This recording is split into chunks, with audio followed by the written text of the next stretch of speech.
and confronting this thing. That, we've got to understand how far we are down the rabbit hole. And in the hands of these evildoers, we are in their jaws, in their maws, and they're ready to consume as many as they can get away with. And the best advice I can give anybody is search your heart before God. Just pray and just go before your owner, because we all have equal access and he loves us all. I mean, this is stuff we got to just cherish in our hearts, that, we're beloved, even as screwed up as we know we all are. And I'm the first guy to raise his hand. Okay? There's nobody on the face of this earth, I don't care who they are, preachers, pastors, priests, none of them, nobody's going to raise their hand when asked, are you perfect? And this is something we all have to say, yes, that's true. So when you realize that, okay, you realize that we need that amazing grace, then we want to embrace it and we want to convey that to others. We want to give it away because we need it. We need it to keep coping and contending. Okay, we've got a lot to deal with here. We've got a lot to confront. Okay, because it's going to be so hard to turn this thing around with the direction we've been going for so long, just kicking the can down the road with this national debt. I mean, these dubious wars. I mean, good God, can it get more horrific? I mean, my heart just wants to just break. I feel it aching, literally. So I'm not just talking metaphorically here about my heart. I mean, I hurt. I hurt for humanity. And I know because God hurts for humanity. He wants us to get it. This business of loving our enemies, come on, get over it, man. Yes, God said you should do this. Okay, explore the reasons why, because he's like that. That's his nature, and we're called on just to, you're not going to shape God's mind. It's about letting him shape our minds. Okay, why he does it? I mean, he tells over and over why he values, your enemy, the evildoer, the wicked one, the sinner, okay, and how we're supposed to reach out to these people. I mean, this is how you affect change. Like King Solomon said, that's what these people don't want. They don't want to be genuinely loved. They want to continue to feel separated, unlovable. I mean, these are like demonically possessed beings. So what? I mean, we all have issues. So we're all battling our own demons, as they say. And, so they're in it deep. But it's like a debt. The way Jesus described it was like, forgiving a debt. This was the logic behind it. Okay, so when this debt is forgiven, these evil people, then some of them, and these are the ones that he really, really wants on his side, are going to love him more than all the righteous people that never had any measurable debt to forgive in the first place. I mean, have you been out there prostituting yourself or cheating on your husband or wife and doing all kinds of debaucherous things to humanity and, cunning and thieving and extorting and embezzling and in your heart and mind and every opportunity you can do, literally, get away with. I mean, hey, look, most of us haven't done this, and most of us don't have a lot to be forgiven for. Maybe you're a hitman. I mean, look what the Confessions of a Hitman by Robert Perkins, I think was his name, or John Perkins, I forget. I'm terrible with names. But, a lot of stuff needs to be forgiven, people. And the good news is, with Jesus, I mean, it's like, telling us that death isn't even real. That means that God didn't even give us the power to kill one another. That's an illusion. Somebody can kill the body, but they can't kill your soul, your spirit, the invisible essence, the heart, the mind, all those things that, we don't understand completely, but we know they're powerful. Like conscience and, the desire to have honor and integrity and reputation, care about what people know about us, what they think about us. It's like a failsafe. It's a default that we've all got. And it's a good thing. And the people in the right mind that have tapped into that godly instinct wouldn't sell that for anything in the whole world. And that's a beautiful thing, man.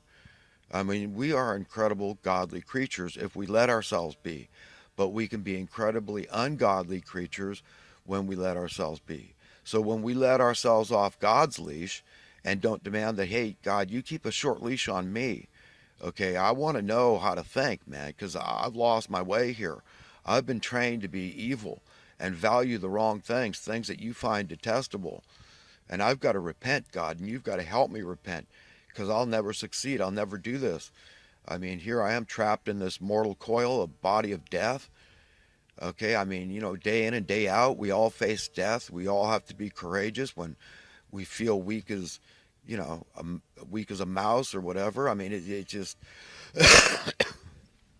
is tough. So we've got to respect each other. So that's where a lot of this love's going to start. It's just going to be respecting your enemy and say, hey, look, um, I don't understand this. It seems illogical on its face that I'm supposed to love my enemy when in all honesty, I detest my enemy. And this clown, Jesus, I mean, this got to be a typo. That maybe this is where there was a misprint. Maybe this is what the evildoers, they want us to love them. But even King Solomon, wrote quite eloquently about this and the logic behind it.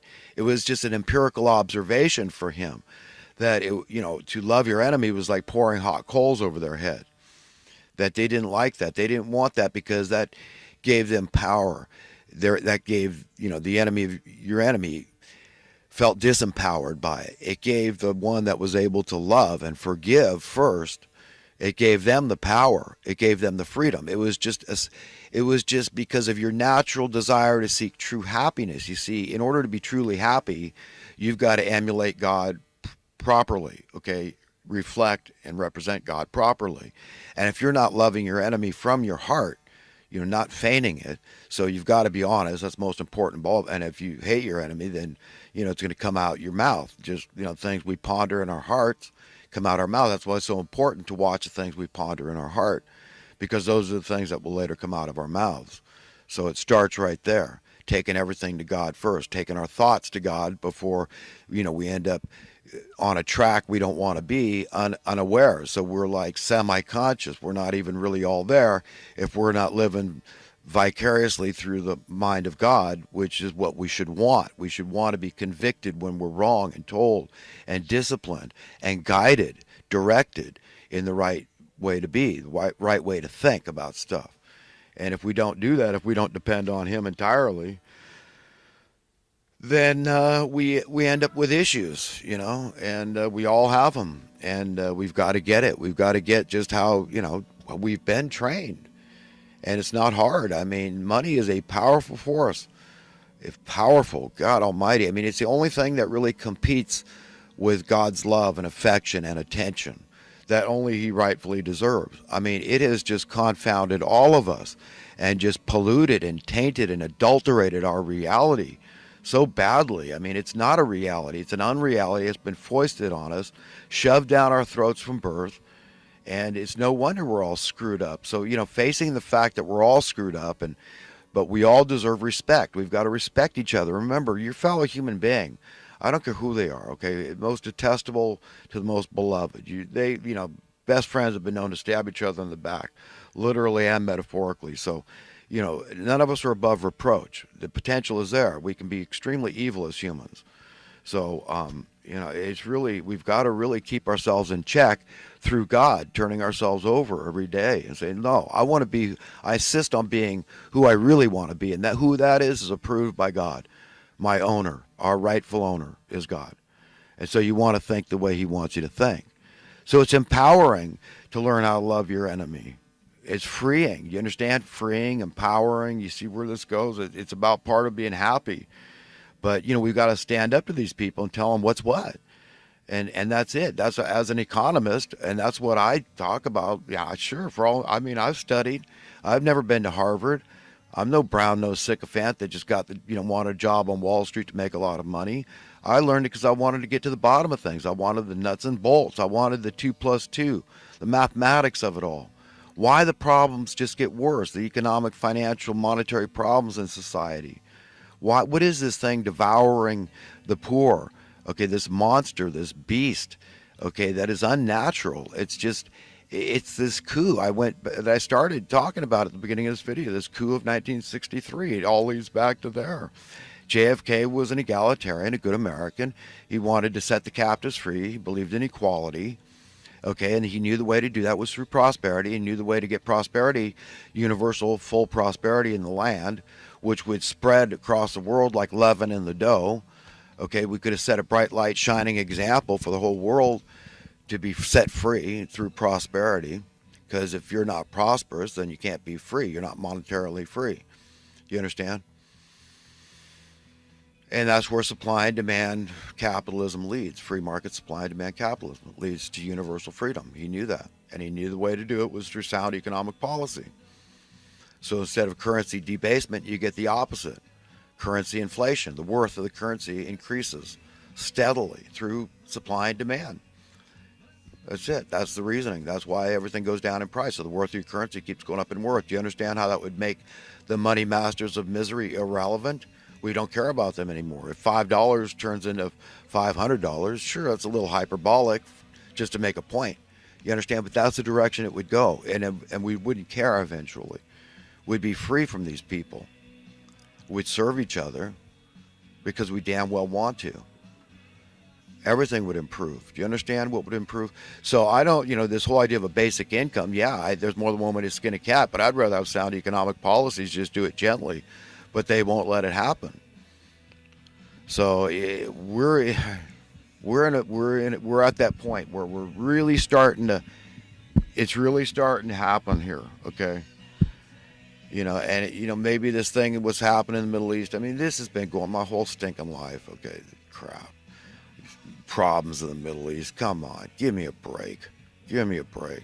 I go back, I remember well Jimmy Carter. I was a teenager, like late teens, I believe. Okay. And I remember the Iran thing with the hostages went on and on for years. Give me a break. I'm so done with it. No, I mean, things are happening with things like the Federal Reserve and this world monetary central banking system. I mean, and the people are really realizing they're understanding economics. And all these people have to admit, they know that the poverty can be ended worldwide, for all intents and purposes tomorrow, okay, in short order. And they know that. They can't argue that. So all they've got up their sleeve at this point about ending poverty is this idea of, all of us burning too much energy. You understand? The CO2. I mean, you could say, of course, if people could use more gas and travel more, they would. Okay? If they could drive their cars more and heat their homes more, cool their homes more, all these things we want to use energy for, right, people would be doing more of it. We can all figure that out. So that's what they have. That's the card. That's the only card they've got left to play. But first, people have to get the economic aspect. It's why it's so imperative that they keep us on this trajectory to death and destruction economically. That they've got to just keep on robbing and stealing from us and telling us it's good that your housing prices went up, your housing costs. They'll call it value. So value, it's always good, right, when something becomes more valuable. That's the euphemism they use. They've trained us to believe this stuff. But they don't say, oh, well, now your housing costs have gone up and how this is really bad. The mainstream media is constantly doing this. They always want to nibble around the edges and never really talk. They're talking economic stuff, but they'll just talk it in a very biased, slanted, prejudiced way, one-sided way, and pretend like there's no other point of view. You understand? There's nobody else could possibly think different. I mean, if you don't think higher housing costs are good things, you're a bumbling idiot. Get a life. Ask any real estate agent. Ask any homeowner. Ask any property manager or landlord or lender or a contractor or builder, okay, or developer or flipper or speculator or investor, okay, any one of those special interest groups. You understand? They're all colluding together. Here in California, the majority of Californians are not homeowners. They are renters as of about 10 years ago or so.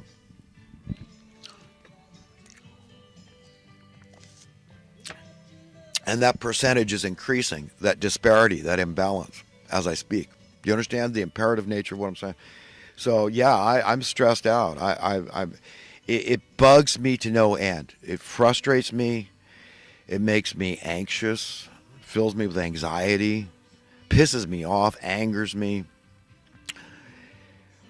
I mean, there's just a whole lot of adjectives I could use, okay, to describe how I feel. But at some point, I have to let it go. And I have to, like I said earlier, I have to let, even if 7.5 billion people, okay, continue to believe one way, me as an individual, you as an individual, and I know I'm not alone. I'm not going to play that card of terminal uniqueness. I know there's other egalitarians out there that get it, that say, look, this is biblical, man. This is Christian stuff he's talking about here. Good American, wholesome stuff. Freedom, okay, at the top of the list of things that are going to bring me happiness. And it is not the kind of thing I can go along. I'll be free when you're free, and he's free, and she's free. You understand? I can't say, well, I'm strong and smart and competent. I'll go out there. I can make lots of money. Let me prove it to you. So I go out and make a lot of money. And hey, wow, everybody marvels. Wow, that's really, wow, you're great. You get all the accolades of being successful as defined secularly in the worldly sense, right? The temporal